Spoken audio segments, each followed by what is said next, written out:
Hello guys, welcome back to Watch Addiction Watch Reviews. Today in front of you we have a very interesting designed watch. This is from KLO & Co, a new micro brand, and it's a super compressor style watch with 100 meters of water resistance. I wouldn't call it a true diving super compressor watch, but it's definitely capable of going in the water. Now this watch is priced at around, I believe, $457 or $420, somewhere in between there. I will drop a link to their website down in the description below. This video is sponsored. I will label it sponsored because I am keeping this watch. Anyway, let's get into it. What's on my wrist today? Well, it's a very simple, cheap watch. I actually bought this for about $10. It's a Casio Illuminator 50-meter water-resistant watch. I just like the look of it. It's actually pretty light and feels pretty cheap, but it gets the job done when you don't have anything to wear, or you want to wear a real beater watch. But anyway, let's get right back into the KLO & Co. As you can see here, the KLO & Co watch has a nice navy blue dial with a little bit of sunburst kind of. You get that nice inner rotating bezel operated by the crown over at the 130 position, I should say. And then you have your crown at the 4 o'clock position to operate the date and the hands as well. The case is 41 millimeters across. It's 12.6 millimeters thick. We get onyx black crowns, which I thought was pretty cool. We get a lug-to-lug of 51.6 integrated bracelet. Keep that in mind. 100 meters of water resistance. Screw down crown at the 4. This crown is not screwed down, but it's pretty sturdy. I don't think it's going to move on you when you're walking around or hanging out around on your desk at work, I should say. But anyway, the watch on my 6.75 inch wrist weighs about 160 grams, so it has some nice weight to it. It's not overly heavy, but it has some nice weight to it. The bracelet itself is actually 25 millimeters because it's integrated. Tapers all the way down to 15.7, and we'll get a little closer look at the bracelet in a second. Now there are a few different variations of this model. You can look on the website for all the other variations. But yeah, that's the basics of the watch here. The dial is pretty simple. We have applied 12 through 11. We have your inner rotating bezel. We have a date cutout at the 6 o'clock position with a matching date window. You do have Loom on all the numerals on the hands as well. And I believe the 0 through 15 is loomed as well on the inner rotating bezel. But about this watch, it's very well constructed, I should say. It doesn't feel cheap or anything like that. The watch and the bracelet itself is finished to a high degree, I should say, for the price point. The finishing, as you can see, you get nice polished sides here.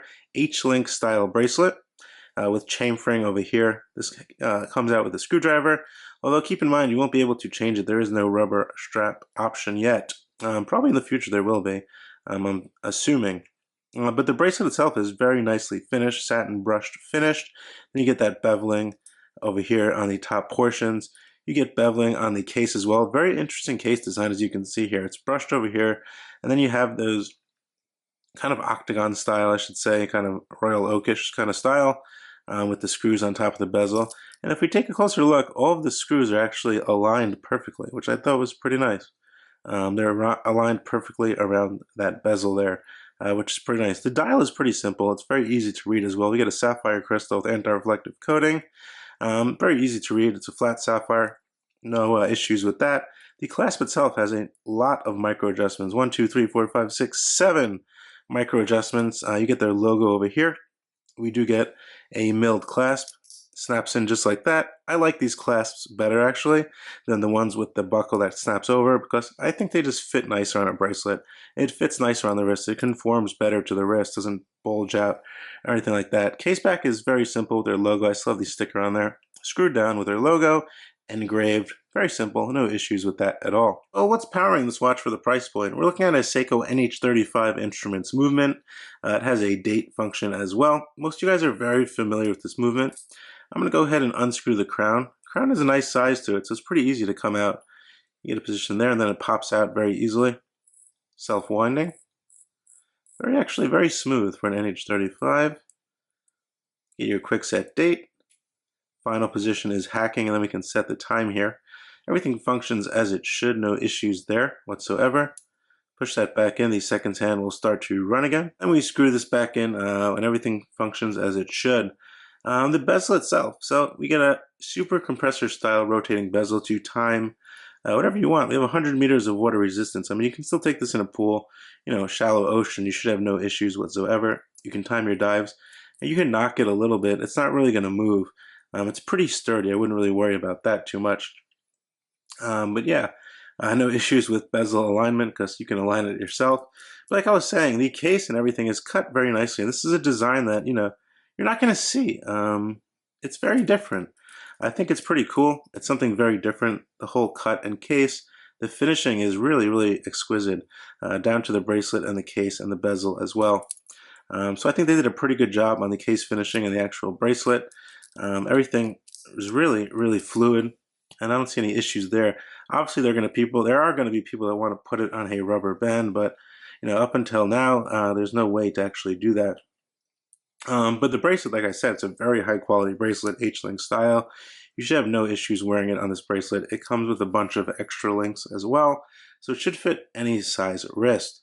Now the loom, it actually has some pretty interesting loom. The loom on this watch is actually called Strontium Illuminate, and it glows a blue color, and let's see the potency. We'll get right into it. And here's the loom shot. As you can see, I would say the loom is very good on the hands, a bit less bright on the actual numerals and the 12 o'clock pip over here. Like I said, on the hands, it's very legible. I would say I could improve the loom a little bit on the actual markers. I know it's very hard to apply loom to such thin Roman numerals. It's not easy, and there's only so much loom you can fit on that. So I excuse them for that, because I think it's kind of impossible to fit the amount of loom, for example, on the hands as the markers. But you can definitely read the time at night. On my 6.5-inch wrist, the watch fits very nicely. As you can see outside, that nice blue really does shine. The bracelet doesn't pull hairs, the clasp fits nicely across my wrist, and I have no issues adjusting it. I think it's a very nice looking watch for, a daily wear. So furthermore, I think for the money, you're getting, some really nice specifications and case, build, finish, and cut. That's the main thing on this watch. It's different. It's not like any other micro brand watch out there. You have black onyx crowns. You have this sculpted bezel, which is really, really nice. The bracelet feels of really, really high quality, as well as the clasp. Everything on this watch feels very high quality. I think that's what you're paying for, the extra price.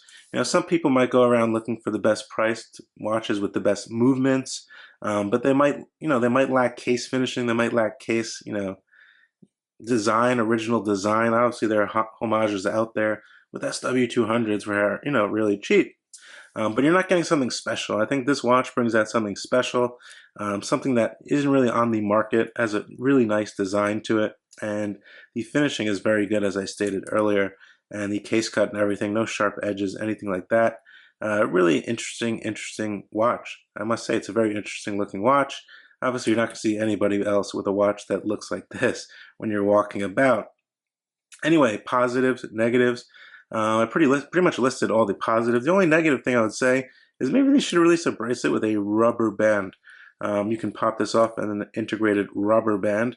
That would be pretty nice. Make it look pretty cool. It would actually look very different, I would think, on a nice rubber band. That would probably be the only thing I should say to improve on this model.